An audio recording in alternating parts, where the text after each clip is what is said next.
దేవుని నామమునకు మహిమ కలుగునుగాక. ఈ ఉదయకాలము మీకందరికిని వందనాలు తెలియచేస్తున్నాను. ఈ దినము మిమ్ములను బలపరచు దేవుని మాట. యెహోవాయందు నమ్మికయుంచువాడు వర్ధిల్లును. సామెతలు 28వ అధ్యాయము 25వ వచనం. మన పరిస్థితులను, మన స్థితిగతులను వైపు మనం చూచినట్లయితే ఎన్నోసార్లు మనము కృంగిపోతూ ఉంటాం. కానీ విడువక ఎడబాయక తోడయుండే దేవుడు మనలను తప్పక వర్ధిల్ల చేస్తారు.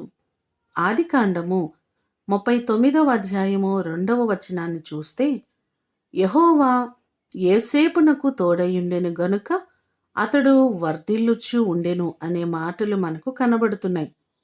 ఎక్కడ ఉన్నప్పటికీ కూడా యోసేపు దేవుని యందు మాత్రమే నమ్మిక ఉంచాడు.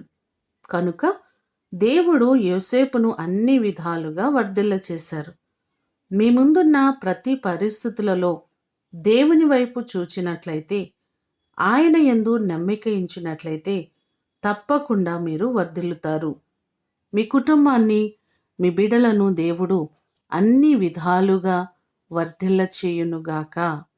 ప్రార్థన చేసుకుందాం. పరలోకమందున్న మా తండ్రి, మీ ప్రశస్తమైన పాదములకు వందనాలు ప్రభువా.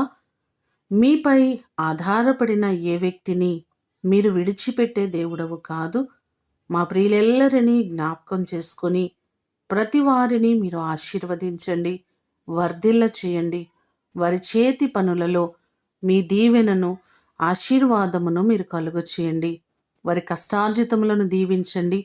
అన్ని విధాలుగా శారీరకంగా, ఆధ్యాత్మికంగా, ఆత్మీయంగా అన్ని రకాలుగా ప్రతి వారిని మీరు ఆశీర్వదించి ఈ దినమంతా కూడా మీ కృపాక్షేమములు తోడుగా ఉంచమని యేసు నామమున అడిగి వేడుకొని పొందియున్నాము తండ్రి. ఆమేన్. దేవుడు మిమ్ములను దీవించునుగాక.